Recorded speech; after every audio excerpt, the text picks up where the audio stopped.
ሰላም ጤና ይስጥልን በመላው ዓለም የምትገኙ የተወደዳችሁ የሮሃ ቲቪ ተከታታዮች የታህሳስ 27 2018 ዓ.ም የረፋድ ዜናዎችን ይዘንላችሁ ቀርበናል። በምስራቅ አማራ ቀጠና በታህሳስ ወር ብቻ አንድ ጄኔራል መድፍን ጨምሮ 3 የአየር መቃወሚያ በፋኖ መውደሙ ተነግሯል። ዝርዝሩን ሰሙታላችሁ። በተመሳሳይ በወልዲያ ዙሪያ ፋኖ በፈጸመው የላውንቸር ጥቃት ያገዛዙ የአየር መቃወሚያ ከነ ኦራሉ መውደሙ ታውቋል። የግንባር መረጃዎችን ሰማላችሁ። የብልጽግናው አገዛዝ በትናንትናው ዕለት አሰብን ያካተተ አዲስ የኢትዮጵያን ካርታ በወታደሩ በኩል ይፋ አድርጓል። በዘገባችን ተካቷል። ትናንት ምሽት መነሻውን ከአፋር ያደረገና ንዝረቱ አማራና ትግራይ ክልል የደረሰ የመሬት መንቀጥቀጥ ተከስቷል። ትራምፕ ከማዱሮ የበለጠ ትልቅ ዋጋ ልትከፍል ትችላለች ሲሉ አዲሷን የቬንዙዌላ መሪ አስጠንቅቀዋል። ውድ አድማጭ ተመልካቾቻችን አብራችሁ ልትቆዩ ከፈቀዳችሁ እነዚህ መረጃዎች በዝርዝር የምናሰማችሁ ይሆናል። የሮሃ ቲቪ ወቅታዊና ሀቀኛ መረጃዎች እንዲደርሷችሁ ቻናሉን ሰብስክራይብ፣ ላይክ እና ሼር በማድረግ አሁን ነው ቤተሰብ ይሁኑ።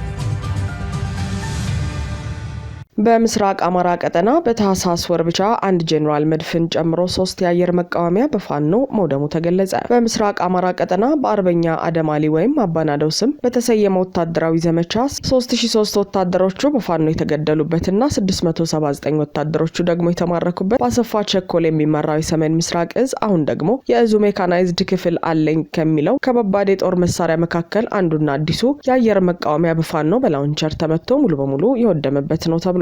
ሰሞኑን የክልሉ ፖሊስ አባላትን ባህር ዳር ላይ ሰብስቦ ፋኖን ያጀገነው እኛ ባለመተባበራችን እንጂ ፋኖ አቅመቢስ ነው በሚል ሲፎክር በነበረው ከወራት ወዲህ ደግሞ የቅርብ ጓዶቹ የባዳ እዝ አዛዡ በሚል ስላቅ በሚጠሩት በአሰፋ ቸኮል የሚመራው ሰሜን ምስራቅ እዝ ዘመቻ አባናደው ከመስከረም 14 2018 ዓ.ም ጀምሮ ለተከታታይ 16 ቀናት ከመካሄዱ በፊት ማለትም ነሐሴ 3 2017 ዓ.ም አንድ ዙ 23 ወይም የአየር መቃወሚያ ራያ ቆቦ ሮቢት ላይ በፋኖ እንደተማረከ ተገልጾ ነበር። ይኸው ሰሜን ምስራቅ እዝ ከዘመቻ አባናደው በኋላ በአዲስ መልክ ተደራጅቶ የነበረ ሲሆን ከመማረክና ከመደምሰስ የተረፉ የእዙ ሰራዊት አባላትን በቡርቃ ማሰልጠኛ ጣቢያ የአካልና የስነ ልቦና ተሐድሶ ስልጠና ለወራት በመስጠት ታህሳስ 19 2018 ዓ.ም አስመርቆ ነበር። ለወራት የተሐድሶ ስልጠናው የተሰጣቸው የእዙ ሰራዊት አባላት ከናዛዦቻቸው ሲጠሉት የነበረውን ልሙጡን አረንጓዴ ቢጫ ቀይ ባንዲራን በምረቃ ስነ ስርዓታቸው ላይ ከላይ እስከታች ለብሰው ሬት ማሳየታቸው ብዙዎችን ያስገረመ ሲሆን በዘመቻ አባናደው የደረሰባቸው ከባድ ጉዳት የናቁትን ባንዲራ አክብረው እንዲለብሱ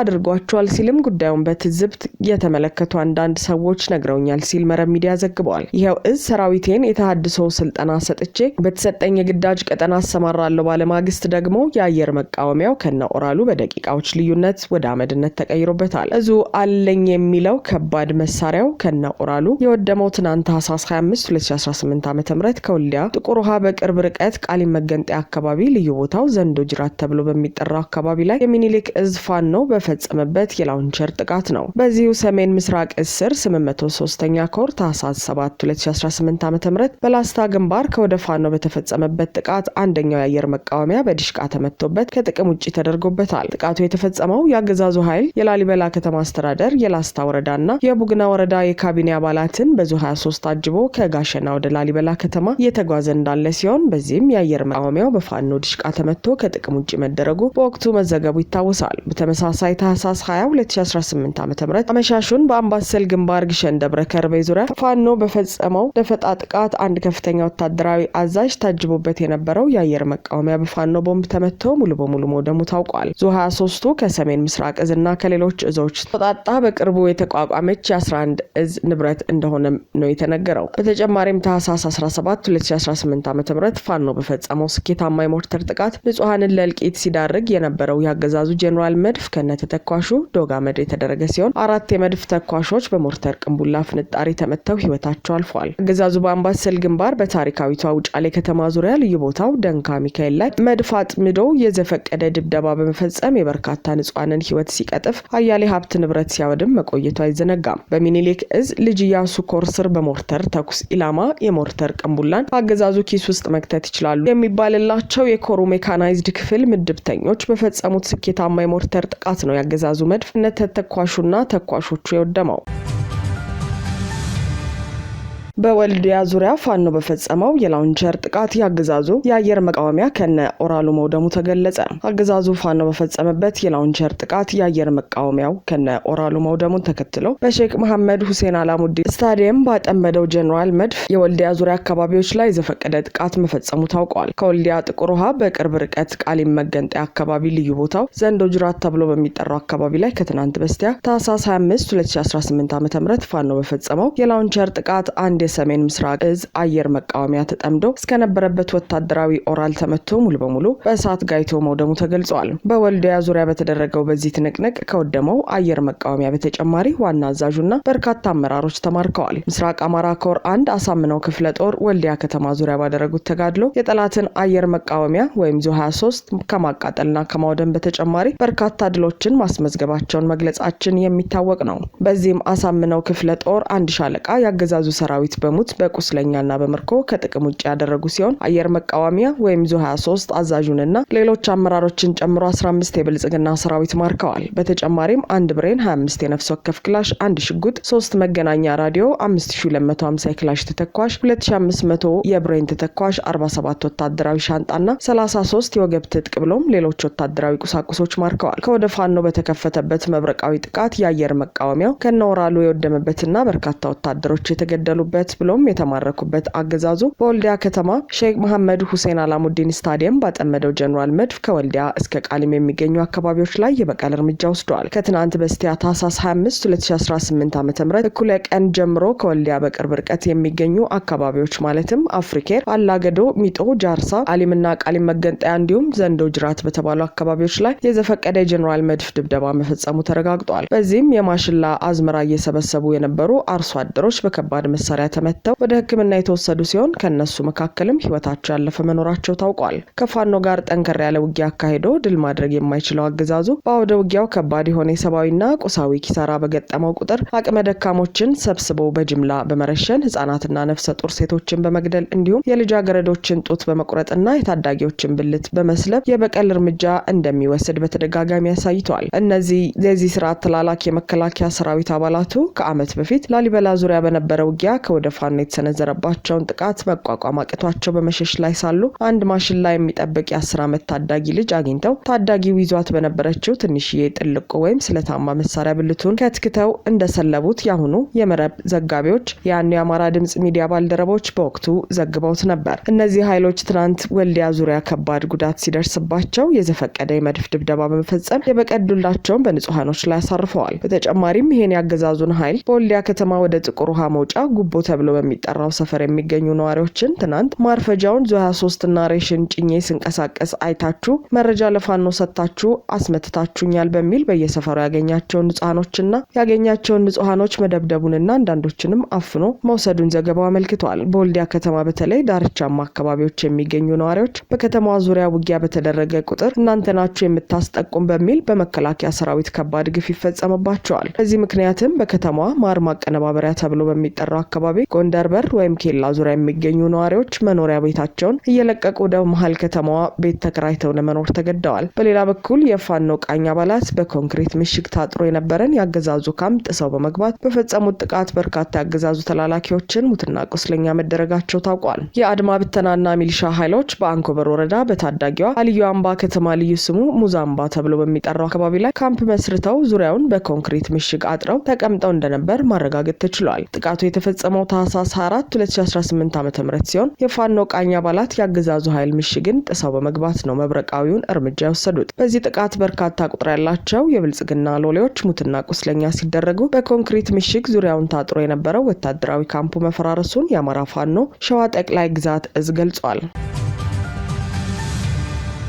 የብልጽግናው አገዛዝ በትናንትናው ዕለት አሰብን ያካተተ አዲስ የኢትዮጵያን ካርታ በወታደሩ በኩል ይፋ አድርገዋል። በብላቴ ማሰልጠኛ ማዕከል ትናንት በተከናወነው የገዳይ ወታደሮች ምርቃት ስነ ስርዓት ላይ የኮማንዶ እዝ መሪ ነው የሚባለው ጀነራል ሹማ አብደታ አሁን ላይ የኤርትራ ሉዓላዊ ግዛት የሆነውን የአሰብ ቀጠና ከኢትዮጵያ ጋር ደባልቆ ያሳየ ካርታ ይፋ አድርገዋል። ከቅርብ ጊዜ ወዲህ በከሸፈው ዲፕሎማሲና በወደቀ የሀገር አመራር ሂደት ኢትዮጵያን ዋጋ እያስከፈለ ያለው ብልጽግና ከሀገር አልፎ ቀጠናውን የሚያናጋ ጦርነት ለመክፈት ዳርዳር እያለ ነው። ይህ ቡድን ከሶማሊላንድ ወደብ ወስዳለሁ በሚል ከሶማሊያ ጋር ጥርስ መናከሱ የሚታወስ ሲሆን አሰብን አስመልሳለሁ በሚል የማይጨበጥ ፕሮፓጋንዳው ደግሞ ከኤርትራና ከጅቡቲ ጋር ፍጥጫ ውስጥ ገብቷል። ይህንን ክፍተትና የዲፕሎማሲ ውድቀት ደግሞ ግብጽ በሚገባ እየተጠቀመችበት ሲሆን ከሰሞኑንም ኢትዮጵያ የምትጠቀምበትን የጅቡቲውን የዶራህሌ ወደብ ጨምሮ አሰብን ለማልማት ከሀገራቱ ጋር ተስማምታለች። እስራኤል ደግሞ ለሶማሊላንድ የሀገርነት እውቅና በመስጠት ወደ ቀጠናው የመጣች ሲሆን የብልጽግናው አገዛዝ ከአሰብም ከጅቡቲም ሆነ ከሶማሊላንድ ሳይሆን በፕሮፓጋንዳ በዛቻ ቀርቷል። ታዲያ ኢሳያስ የአሰብን ጉዳይ ከግብጽ ጋር ካቆላለፉት ቀጠናውን አደገኛ ካደረጉት በኋላ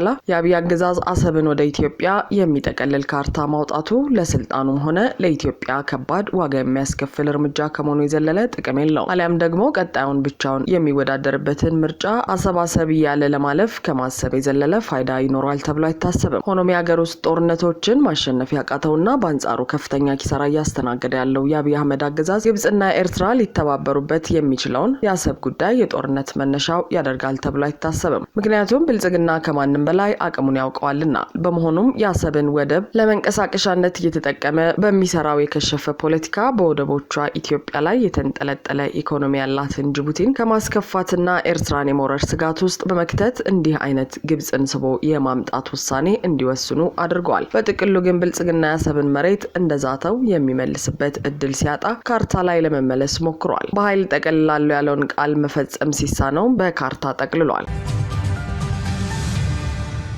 ትናንት ምሽት መነሻውን ከአፋር ያደረገና ንዝረቱ አማራና ትግራይ ክልል የደረሰ የመሬት መንቀጥቀጥ ተከሰተ። ትናንት እሁድ ከምሽቱ 5:05 ላይ በሰሜን ኢትዮጵያ አፋር ክልልን ጫፍ ያደረገ የመሬት መንቀጥቀጥ ተከስቷል። የአሜሪካ ጂኦሎጂካል ሰርቬይ መረጃ መሰረት የመሬት መንቀጥቀጡ በሬክተር ስኬል 4.5 ሆኖ የተመዘገበ ሲሆን መነሻውን በአፋር ክልል ሆኖ ከመሬት በታች 10 ኪሎ ሜትር ጥልቀት ላይ ነው። የመንቀጥቀጡ ማዕከል ከአፋር ክልል ቢሆንም ንዝረቱ በአቅራቢያው በሚገኙ የትግራይና የአማራ ክልል ከተሞች እንዲሁም በኤርትራ አንዳንድ አካባቢዎች ተሰምተዋል። ከማዕከሉ በቅርብ ርቀት ላይ በሚገኙት ውቅሮ ማለትም 35 ኪሎ ሜትር ርቀት ላይ እንዲሁም ዶሎና ዳጋ ሐሙስ መጠነኛ ንዝረት ተሰምተዋል። በትግራይ ክልል ከተሞች አዲግራት ከማዕከሉ 72 ኪሎ ሜትር፣ መቀሌ ከማዕከሉ 60 ኪሎ ሜትር እንዲሁም እንትጮ፣ አብያዲና ማይጨው አካባቢዎች ቀለል ያለ እንቅስቃሴ ታይቷል። እስከ አክሱም፣ ኮረም፣ አላማጣ፣ ሰቆጣና ላሊበላ ድረስ በጣም ደካማ ንዝረት ሊሰማ እንደሚችል መረጃው አመልክቷል። በኤርትራ አስመራ ከተማም በጣም ቀለል ያለ እንቅስቃሴ ሊኖር እንደሚችል ተጠቁሟል። የመሬት መንቀጥቀጡ ማዕከል ከአዲስ አበባ በ548 ኪሎ ሜትር ርቀት ላይ የሚገኝ በመሆኑ በመዲናዋ አዲስ አበባ ምንም አይነት እንቅስቃሴ እንዳልተሰማ ዩኤስጂኤስ አረጋግጧል። እስካሁን ባለው መረጃ በመሬት መንቀጥቀጡ ምክንያት የደረሰ ከፍተኛ ጉዳት ሪፖርት አልተደረገም። ከአዲግራትና ከመቀሌ የመጡ ሪፖርቶች እንደሚያመለክቱት ነዋሪዎች እንቅስቃሴውን ማስተዋል ችለዋል።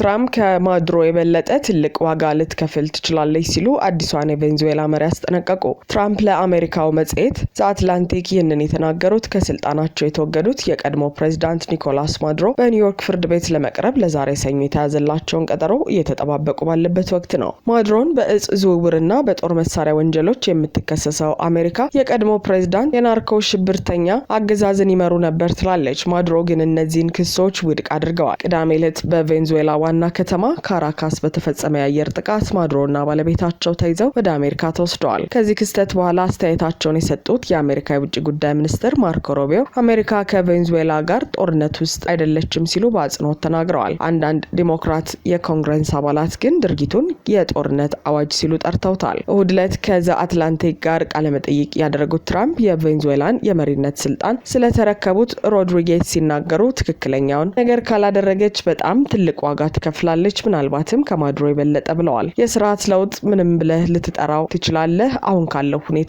የተሻለ ነው፣ ከዚህ የከፋ ሊሆን አይችልም ሲሉ መናገራቸውን መጽሔቱ ዘግበዋል። ትራምፕ የቬንዙዌላውን ፕሬዝዳንት ከስልጣናቸው ያነሱበት ኦፕሬሽን ከተፈጸመ በኋላ ቅዳሜ ዕለት ባደረጉት ንግግር ደህንነቱ የተጠበቀ ተገቢና አመዛዛኝ የስልጣን ሽግግር እስከሚደረግ ድረስ አሜሪካ አገሪቱን ትመራለች ብለው ነበር። የአሜሪካ የነዳጅ ኩባንያዎች ወደ ቬንዙዌላ ገብተው መሰረተ ልማቱን እንደሚጠግኑና ለአገሪቱ ገንዘብ መስራት እንደሚጀምሩ ሲናገሩ ተደምጠዋል። ምንም እንኳን የአሜሪካው ፕሬዝዳንት ይህንን ቢሉም አሁንም አገሪቱን እየተቆጣጠሩ ያሉትን የማዱሮን አጋሮች ናቸው። የኩባ መንግስት እንደገለጸው የአሜሪካ ኃይሎች ማዱሮንና ባለቤታቸውን ለመያዝ በከፈቱት ጥቃት 32 ጀግና ኩባውያን ተዋጊዎች ተገድለዋል። የረጅም ጊዜ ማዱሮ ሶሻሊስት አጋር የሆነችው ኩባ የሁለት ቀናት ብሔራዊ ሀዘን አውጃለች።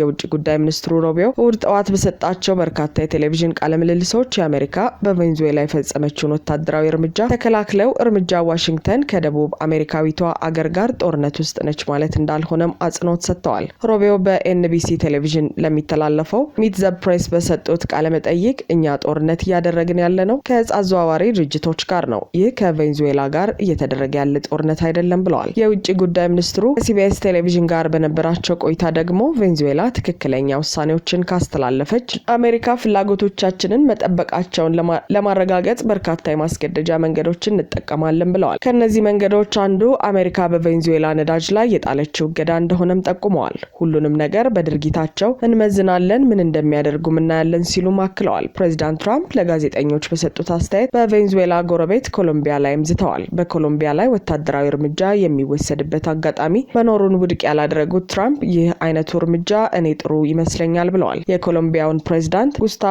ፔትሮንም በሽተኛ ሰው ሲሉ ዘልፈዋል። ኮሎምቢያም በጣም ታማለች። የምትመራውም ኮኬን ማምረትና በአሜሪካ መሸጥ በሚወድ በሽተኛ ሰው ነው። ይህንንም ለረጅም ጊዜ አያደርገውም ብለዋል።